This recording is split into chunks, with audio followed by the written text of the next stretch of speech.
Sawadika.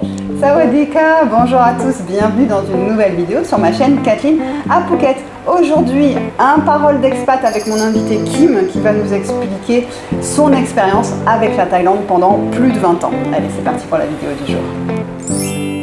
Bonjour Kim. Bonjour Kathleen. Comment vas-tu? Ça va et toi? Ça va bien. Quel âge as-tu, Kim? Je vais sur mes 51 ans. 51 ans. Tout à fait. Okay. Et donc là, pour vous expliquer un petit peu, Kim, on se connaît depuis très longtemps. En fait, on s'est connus lors de mon arrivée en Thaïlande, moi, donc en 2013. C'est ça.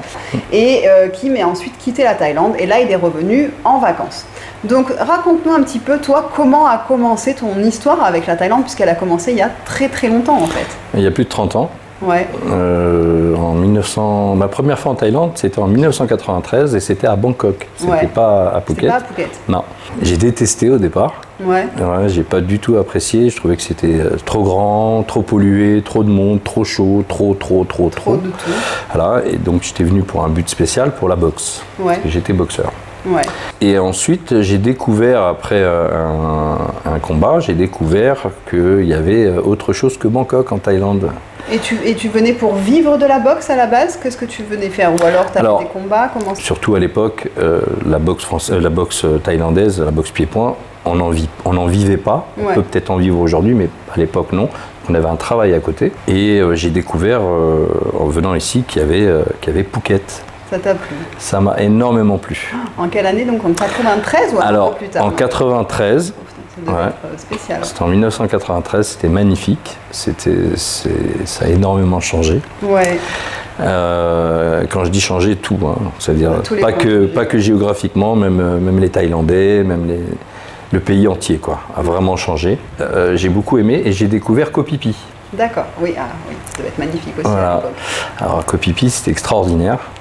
Il y avait 70% de cocotiers en plus qu'aujourd'hui, que du sable, et les magasins étaient faits de bambou.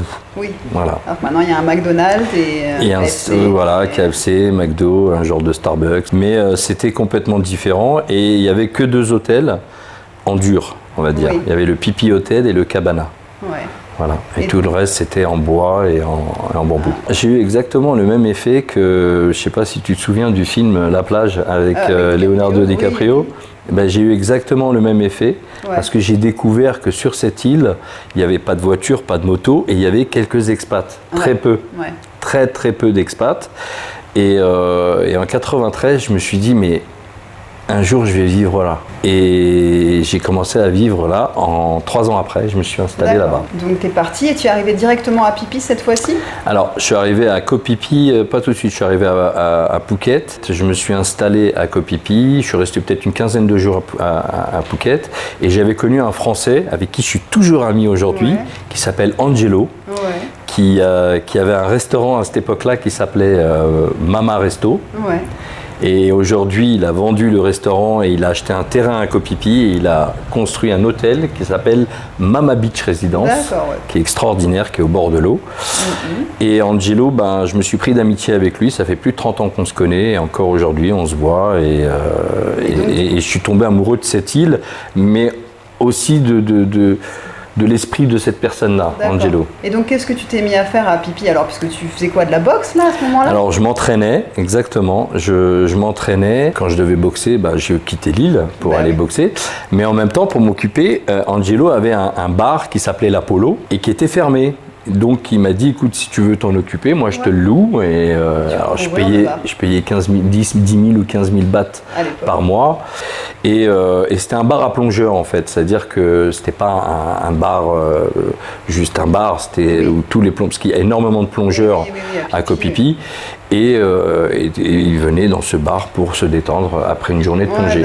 Voilà. Et au-dessus du bar, en fait, j'ai gardé tout le haut pour faire une salle de boxe. D'accord, donc tu as un peu lié ta passion avec ton boulot. Exactement, sachant que j'étais le plus jeune expat et de Phi Phi. De Phi Phi, Et tu vivais toujours, enfin la boxe ne te rapportait toujours pas assez d'argent en tout cas pour en vivre? Alors la boxe, ça me rapportait un petit peu d'argent, mais on va pas dire pas pour en vivre. En vivre, ça allait, parce que surtout à l'époque, en Thaïlande, c'était vraiment pas cher comparé à aujourd'hui, mais elle me permettait pas d'économiser de l'argent. D'accord. Voilà. Et donc tu as fait combien de temps à Phi Phi? 2 ans. 2 ans. Et après? Alors après, je suis parti en Californie. Ah oui, d'accord, rien à voir. Rien à voir. Waouh, l'autre bout du monde. Ouais, je suis parti en Californie, je suis resté 5 ans en Californie. Ouais. J'ai vécu une très très belle expérience. Et pour faire quoi? Tu faisais quoi du coup? Alors j'ai boxé, Ouais. j'ai boxé là-bas et j'ai travaillé aussi. Donc, au fait, tu es parti de Koh Phi Phi où tu commençais à créer un petit peu quelque chose pour la Californie parce que ça te plaisait à ce moment-là. Tu t'es dit peut-être que je peux faire quelque chose là-bas à ce moment-là. Ouais, j'avais envie de changer. 2 ans, j'avais passé 2 ans sur l'île. La plupart de mes potes qui venaient en Thaïlande, ils me disaient mais comment tu fais pour rester à Koh Phi Phi? Ouais. Mais moi, ce que je trouvais à Koh Phi Phi, c'est exactement ce que j'avais besoin. Le dépaysement que je trouvais à Koh Phi Phi, c'était vraiment... À l'époque, on n'avait pas de cell phone, il n'y avait pas Internet, donc tu étais vraiment dépaysé. Oui. Et après la Californie, il y a quand même eu ce manque de Thaïlande où tu t'es dit est-ce que je reviens ou est-ce qu'il y a eu un passage par la France? Il y a eu un passage par la France et je suis resté quelques temps en France. J'avais des choses à régler, ça faisait 7 ans que je n'étais pas rentré. Eh oui. Donc un grand changement. Malheureusement, il y a eu le tsunami. Et mon ami Angelo m'a dit, écoute, parce que j'étais toujours en contact avec lui, m'a dit, écoute, il va falloir penser à faire sa vie ailleurs. Ouais. Parce que même lui n'y croyait plus, ne croyait plus à un futur possible à Koh Phi Phi ou voire en Thaïlande. Et 1 an après le tsunami, je suis revenu en Thaïlande, en prospection, pour voir un peu où ça en est, etc.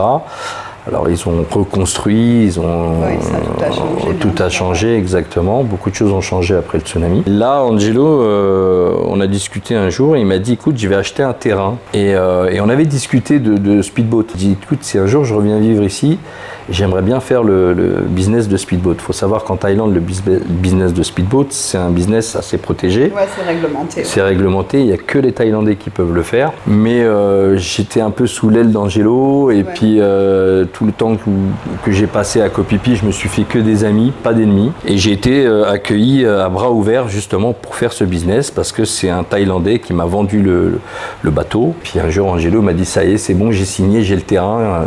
Dès que tu as le bateau, tu peux le mettre devant. Et donc, tu as eu ce business de speedboat. Tu avais un bateau? Au début, ouais, un bateau. Et tu es monté jusqu'à combien de 5. 5 bateaux. Ouais. Et là, tu gérais, donc c'était des traversées, c'était des touristes qui visitaient ou des... Alors, c'était des traversées. Donc, je faisais Phi Phi, Phuket, Phuket, Phi Phi, Krabi aussi, Railay Beach, enfin plein d'endroits, mais aussi des locations de journée, par exemple, des clients qui voulaient visiter les îles. Alors, moi, je conduisais un bateau et j'avais du staff qui conduisait les autres bateaux. Alors, le bateau que je conduisais, on était 2 dessus, donc il faut quelqu'un qui s'occupe des ancres, ancre devant, ancre derrière, puis quelqu'un qui conduit le bateau. Et il faut s'occuper aussi des touristes. Des clients, bien sûr. Il faut savoir que je travaillais sans tour opérateur. Ah oui, tout seul, ouais. Tout seul, j'allais sur la plage et je parlais aux clients, j'avais 2 minutes pour les convaincre. Et donc, après ces 5 ans, on va faire toute cette expérience en Thaïlande, après ces 5 ans de Phi Phi et de speedboat, etc., qu'est-ce qui s'est passé? Alors, après ça, je suis rentré en France. On revient toujours en France, je ne sais pas pourquoi, mais... c'est chez toi. Ouais, c'est ça. J'ai travaillé. J'avais un peu de sous de côté, j'ai bossé avec un ami dans un domaine qui n'a rien à voir. C'est salon de beauté, voilà. C'était un salon de beauté avec un solarium, etc. dans un centre commercial. Ça fonctionnait très très très bien. Ensuite, j'en ai encore eu marre de vivre en France. Puis je suis revenu en Thaïlande. Tu es d'où à la base en France? Je suis de Paris. C'est un Parisien. Parisien, ouais, de Chinatown, du 13e arrondissement. Voilà. Et d'ailleurs, est-ce que par rapport à ce qu'on parle des langues, est-ce que tu as appris le thaï pendant toutes ces années? Put Thai Line it, Ah, c'est bien, il parle un petit peu thaï. Un petit peu, ouais. Je parle beaucoup moins qu'à l'époque. À l'époque, je parlais beaucoup mieux. Et puis, je sais que tu parles très bien anglais pour avoir vécu aux États-Unis. Pour vous raconter la petite anecdote, la première fois qu'on s'est rencontrés tous les deux à la salle de sport, on s'est parlé en anglais. Il est venu me parler en anglais, moi je lui parlais en anglais parce qu'on n'a pas forcément un accent très prononcé. Tout à fait, on parle bien anglais. Et c'est au bout d'un petit moment qu'on s'est dit, mais t'es français? Et mais toi aussi? Ah bon, exact. Est-ce que tu t'es mis en couple avec une Thaï pendant aussi toutes ces années? Non, jamais. Jamais. J'ai jamais été en couple avec une Thaïlandaise, comme de près ou comme de loin. Voilà. D'accord. En fait, les gens, surtout à l'époque, on disait toujours ouais, mais comment tu fais pour ouvrir une affaire là-bas? Il faut que tu sois marié avec une Thaï ou que tu aies une copine Thaï. Et non. Ben non, il faut chercher plus loin que le bout de son nez et on s'aperçoit qu'il y a d'autres options. Donc là ensuite, après tout ce business à pipi, tu es reparti en France et puis là tu t'es encore dit bon, la Thaïlande me manque, je reviens. Ouais, à chaque fois Phuket ou tu as fait d'autres endroits en Thaïlande? Non, moi j'ai fait d'autres endroits à Phuket, en Thaïlande, mais en visitant. Ouais, mais pour vivre, non. Ailleurs. Pour vivre toujours à Phuket. Ouais. Et là je suis revenu à Phuket, pas seul. Parce que j'étais en couple avec une fille, une Suédoise. Quand on est revenu vivre ici ensemble, on a décidé de relancer le business de bateau. J'étais à la recherche pour racheter un autre bateau. Mais bon, ça a traîné parce que voilà, on était en Thaïlande. On s'est donné une année sabbatique. Donc et après, ça s'est peut-être terminé avec cette fille-là? Ça s'est terminé avec cette fille-là. Ensuite, j'ai rencontré quelqu'un d'autre. J'ai rencontré une Russe. Il y en avait à l'époque? Il y en avait, ouais, il y en avait. Et ça commençait, en fait, ça a été une vague. Les Russes commençaient à venir de plus en plus et voulaient dépenser de l'argent. Et j'ai rencontré une fille russe qui, un jour, m'a demandé si j'avais des connexions pour trouver une villa. Et effectivement, je connaissais un Français qui louait des villas. Et puis, je me suis aperçu que je pouvais gagner de l'argent comme ça. D'accord. Et pendant 2 ans, j'ai profité de cette vague russe où je me suis rempli les poches pendant 2 ans à louer des villas, des voitures, des motos en prenant des commissions, on va dire. Et donc tout ça, alors il y avait déjà des Russes à l'époque, c'est vrai que les Russes ont commencé à venir à Phuket il y a déjà bien longtemps, hein. C'est pas quelque chose, là c'est un petit peu beaucoup d'un coup, mais ils ont quand même commencé à venir il y a déjà un bon moment. Si je me souviens bien, ils ont commencé à arriver en 2010, j'ai dit pendant 2 ans. Je me suis bien rempli les poches à louer des apparts, des villas, tout ça. Parce que au bout de 2 ans, le rouble a chuté. Moins de pouvoir d'achat, pas mal de Russes sont repartis. À l'époque, il y avait Pattaya où c'était beaucoup plus plus de Russes. Ouais. Et donc tu es toujours resté à Phuket après, puisque jusqu'à ce que tu partes en 2018. Qu'est-ce que tu as encore fait des choses différentes, hein? Bien sûr. Après, tu le sais bien. Pourtant, je sais tout. Une fois que j'ai fini, après l'immobilier, je m'entraînais tout le temps. J'étais tout le temps dans le sport. Je boxais plus, j'étais plus boxeur. Il y avait toujours quelqu'un qui me disait quand est-ce que tu m'entraînes, quand est-ce que tu m'entraînes, quand est-ce que tu m'entraînes. Tu devrais ouvrir ta salle, tu devrais ouvrir ta salle. Et puis un jour, j'ai décidé d'ouvrir une salle. Voilà, donc j'ai créé un concept à Phuket. Tout le monde ne pariait pas sur moi, personne n'a misé sur moi à ce moment-là. On m'a donné 6 mois de vie, ça a duré 5 ans. Et ça s'est très très très bien passé. Ouais. Voilà. En fait, il a fait une petite salle et au fait, c'est ce qu'il a fait qui a donné après l'idée à Serge de faire aussi la même chose. Au fait, il avait une petite salle de sport où il faisait uniquement des cours particuliers, entraînement de boxe, mais aussi cours de sport. Alors, même tu faisais un peu de coaching mental. Mental, exactement, bravo, c'est ça, boxe, pied-point, alors boxe thaï, boxe anglaise, kick, remise en forme, préparation physique, coach mental. Alors des fois aussi je travaillais dans d'autres salles, Serge le faisait travailler aussi pour faire des voilà, il m'appelait pour faire des sessions de groupe alors que moi je faisais surtout du coaching personnel. Alors des fois j'allais travailler avec Serge et j'avais peut-être 30-40 personnes devant moi exactement. Voilà. Donc, et qu'est-ce que tu avais comme clientèle dans ta salle alors là? J'avais le monde entier, mais vraiment le monde entier. Alors j'avais pas mal de Russes, cela va de soi. Et j'avais des Français, et j'avais des Italiens, des Suédois, des Australiens. J'ai vraiment, on peut dire, le monde entier. Oui. Et j'ai revendu cette salle à un Russe d'ailleurs. J'ai revendu à un Russe. Qu'il n'a pas gardé. Qu'il n'a pas gardé parce que le problème, ce concept, il était bien, mais les gens venaient pour moi. Voilà. Et du coup, donc en 2018, tu as décidé de rentrer en France. Mais cette fois-ci, c'était un peu plus pour de bon en fait. Là, je me souviens quand tu es parti, quand tu nous avais dit que tu partais, que tu avais vendu la salle et tout, c'était pas dans l'esprit de je pars quelque temps puis on verra bien. C'était je rentre vraiment en France au fait. D'ailleurs, tu y es toujours. J'y suis toujours. Tu n'es pas revenu en Thaïlande cette fois-ci. Non, je suis pas revenu. Là, j'ai eu je sais pas si c'est passé, j'ai eu un déclic, quelque chose comme, on va dire, un mini ras-le-bol. J'ai tout fait. C'est bizarre quand même d'être sur une île, les cocotiers, le sable blanc, etc. J'en avais un peu marre de tout ça. Puis j'ai aussi ma fille qui me manquait. Et oui, parce qu'il a une fille qui est en France. Donc ma fille me manquait beaucoup. Je faisais des crises d'angoisse, j'étais un peu Ouais. Il y a quelque chose qui me manquait et je sais pas, ça n'allait plus en Thaïlande. D'accord. Ça n'allait plus, donc il fallait que je rentre. Donc le retour a été très Ouais, difficile. c'est ce que j'allais te demander comment ça s'est passé, parce qu'après autant d'années en Thaïlande, retour à Paris en plus. Le retour à Paris, donc grosse claque. Et ça a été très difficile. Je pense comme beaucoup de gens qui déménagent quelque part dans un autre pays, bon là je rentrais chez moi, c'est un peu différent, mais la première année a été très difficile parce que la mentalité en France est différente, les gens sont différents, la vie est différente. Et tu t'es mis à faire un boulot qui a encore une fois rien à voir avec... Qui n'a rien à voir, exactement. Qu'est-ce que tu es Alors je suis taxi-moto. Taxi-moto, Alors, je suis une grosse moto. C'est un service prestige, et ce qu'on appelle un service premium, où on transporte pas mal de personnalités, des célébrités. Après, on a aussi des gens lambda, hein. Bien sûr. Mais on a aussi voilà, on a des politiciens, on a des acteurs, on a des athlètes de haut niveau. Tous les gens qui ne veulent pas passer du temps dans les bouchons et qui sont pressés. Oui, bien sûr. Ouais. Voilà. Non, moi, ce que j'aime toujours, c'est que tu rebondis toujours.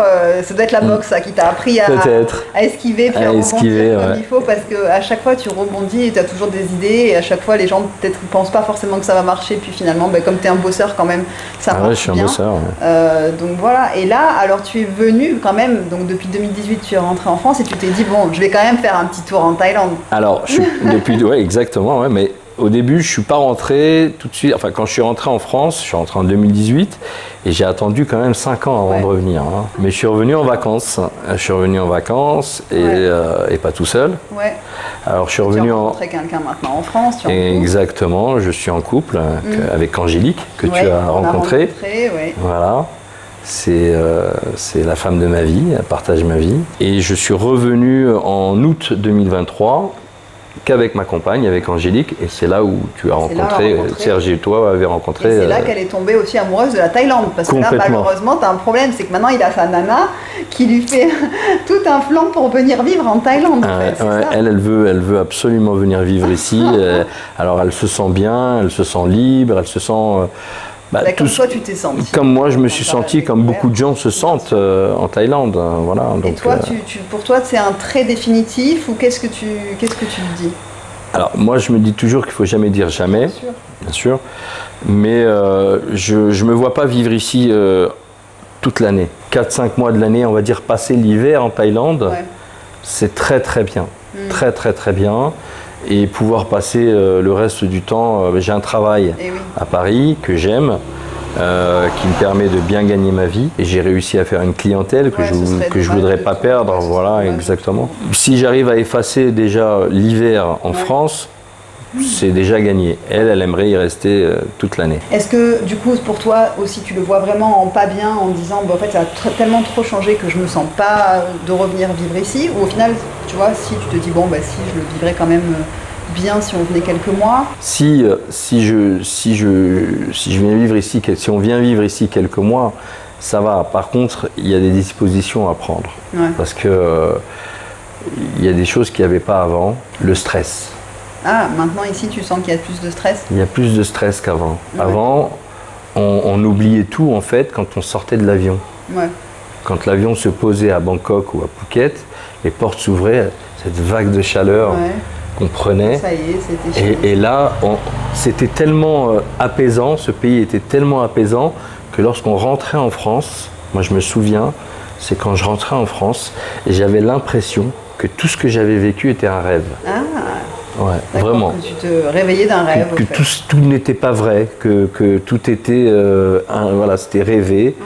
Et c'est ça qui donnait l'envie de vouloir revenir vivre ce rêve. Alors que là, maintenant, tu as l'impression que c'est pas aussi détendu qu'avant, pas aussi complètement insouciant que ce que tu as vécu au tout début, par Complètement, parce que ça s'est vachement urbanisé, les mentalités ont changé. Alors, si tu te souviens, je t'ai dit que je suis arrivé ici la première fois en 93. Les gens se parlaient en 93. Les gens se disaient bonjour. Il faut savoir qu'à Rawai, moi je suis venu à Rawai ici en 93, ça n'avait rien à voir. Déjà, rien que nous ici, on voit la différence en 10 ans, c'est déjà énorme. Exactement. Tu vois, cette grande route qui part de Chalon, c'est Vizette Road, du rond-point jusqu'à la plage, il y avait du ciment et à un moment donné, il n'y avait plus de ciment au sol, c'était de la terre. Donc on ne voyait plus rien. Donc c'était vraiment différent. Et quand tu prenais un bungalow un peu perdu, si tu avais la chance d'avoir, par exemple, je dis la chance, mais d'avoir un voisin européen ou occidental, tu étais, oh, waouh, ouais, un pharaon, voilà. Ouais. Alors qu'aujourd'hui, c'est plus, tu cherches les tailles. Mais tu vois, quand même, pour quelqu'un comme ta compagne qui, elle, ne connaissait pas du tout, ça reste quand même quelque chose d'idyllique. Ah oui, bien sûr, bien sûr. Les gens qui ne connaissent pas la Thaïlande et qui ne connaissaient pas la Thaïlande d'avant et qui arrivent aujourd'hui, ça reste tout à fait un endroit paradisiaque, parce qu'il y a quand même, attention, il y a quand même des endroits magnifiques en Thaïlande. Et puis toi, j'imagine aussi, comme connaissant tellement bien l'endroit, tu lui as fait découvrir des trucs super sympas. Exactement. Et pas, tu l'as pas emmené dans une usine à touristes. Et, non, bien sûr. Donc, du coup, ça aussi, elle a eu une super expérience. Et encore, on n'a pas eu le temps de vraiment, parce qu'on est venu à chaque fois pas très longtemps. Et vraiment, si on veut profiter de la Thaïlande, surtout si on vient en vacances, il faut minimum venir 2 mois. Parce que 3 semaines en vacances à bouger à droite, à gauche, vous allez rentrer plus fatigué que vous êtes arrivé. Parce que les Thaïlandais aussi, les Thaïlandais dans les zones balnéaires comme ici, les zones touristiques, on va dire, c'est pas les mêmes que quand vous partez en province. Ici, les Thaïlandais que vous voyez à Phuket, ils sont là pour le travail et ils sont un peu énervés par les hordes de touristes qui, en plus là on est en fin de haute saison, donc ils sont un peu fatigués de la saison. C'est comme si vous arriviez à Saint-Tropez en septembre, quoi. Ils ont la saison dans les pattes, ils en peuvent plus, donc c'est un peu compliqué. Mais là, si tu revenais, tu viendrais quand même prendre, même si tu venais pour quelques mois, tu reprendrais quand même quelque chose à Phuket parce que tu connais ou alors parce que ça te plaît quand même ou... Alors honnêtement non, pas forcément à Phuket. Je viendrai à Phuket, oui, mais après j'ai pensé aussi à Koh Samui. Bon, Koh Samui c'est une île qui est beaucoup plus petite que Phuket, mais ouais, ça pourrait être aussi ailleurs, ça pourrait être peut-être à Krabi, ça pourrait être... On a pas mal de repères, donc c'est vrai que c'est bien d'être dans un endroit où on connaît bien, où on sait... Si je peux me permettre, je vais juste revenir à un truc en fait. Par rapport, on parlait des Thaïlandais il y a 2 minutes, quand on sortait de Phuket, etc. Il faut savoir que dans les années 90, en Thaïlande, les Thaïlandais n'avaient pas accès au crédit. La vie était différente pour les Thaïlandais. C'est-à-dire que le Thaïlandais de base, à Phuket, s'il avait assez d'argent pour s'acheter un paquet de clopes, à manger et pour jouer un peu, parce qu'ils sont très joueurs, ça leur suffisait. Aujourd'hui, ils sont dans un système comme on a nous en France, européanisé. Il y a eu la génération Internet, etc. Il faut savoir qu'à l'époque, quand tu venais au McDonald's, par exemple, il n'y avait pas un Thaïlandais. Ah bah oui, c'était que les Européens. Les Thaïlandais se disaient mais nous on mangera jamais ça. Ils mangeaient Thaï uniquement. Aujourd'hui ils sont tous dans les McDo. Mais bon non mais c'est vrai, tu vois tu as vraiment vu une évolution sur, plus de 20 ans, donc vraiment ça a énormément changé. 30 ans. 30 ans de Thaïlande, c'est énorme. 30 ans de Thaïlande. Quand les Européens venaient en Thaïlande, les Thaïlandais nous disaient toujours chacha. Chacha, doucement.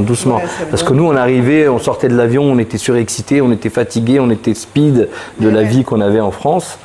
Et eux, les Thaïlandais, ils étaient à 2 tensions, quoi.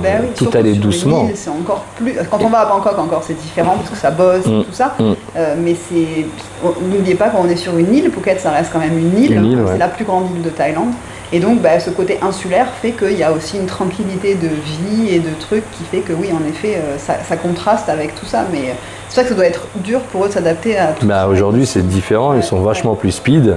J'ai loué un scooter à une Thaïlandaise. Elle a 90 scooters. Ah ouais. 90, plus une boutique, plus ci, plus ça. Écoute, en tout cas, Kim, moi je trouve ça intéressant d'avoir... j'ai pas eu encore d'invité sur la chaîne qui avait 30 ans d'expérience en Thaïlande. Donc je suis le premier alors. T'es le premier en tout cas, tout ça. J'ai du monde qui a eu des années, des dizaines d'années d'expérience, mais là vraiment, toi c'est énorme. Et en plus, tu es quand même parti.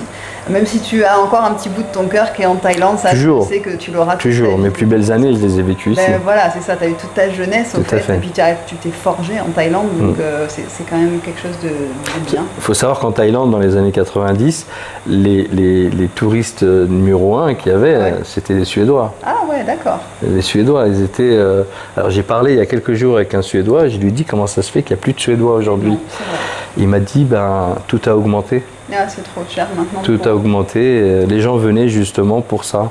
parce Oui, que c'était avant, pas cher, c'était très accessible. Les infrastructures ont toujours été bonnes en Thaïlande, mais financièrement, c'était très abordable. Oui, le plus gros, c'était dépenses, c'était le billet d'avion, et puis après, une fois sur place, Exactement. Là, maintenant, il faut penser à combien va coûter la location de la maison, combien va coûter la location du scooter, combien je vais dépenser dans les restos.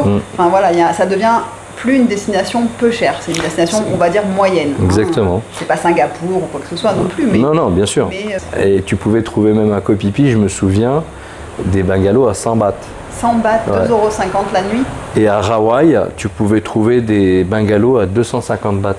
Mais en tout cas, voilà, moi je suis contente que tu nous aies partagé un petit peu là ton expérience avec la Thaïlande. Je sais que c'est toujours un pays qui sera important pour toi. Ah, complètement. On te reverra, hein, même si c'est qu'une fois par an, on te reverra une fois par an. Oui, ça c'est sûr. On te revoit toujours avec plaisir. Écoute, merci. Merci à toi. Pour toute cette expérience partagée là sur la chaîne. Merci d'avoir regardé cette vidéo jusqu'au bout. Je vous souhaite une très belle semaine et je vous retrouve samedi prochain 11 h pour une nouvelle vidéo. Portez-vous bien. Bye bye. Sawadee krap.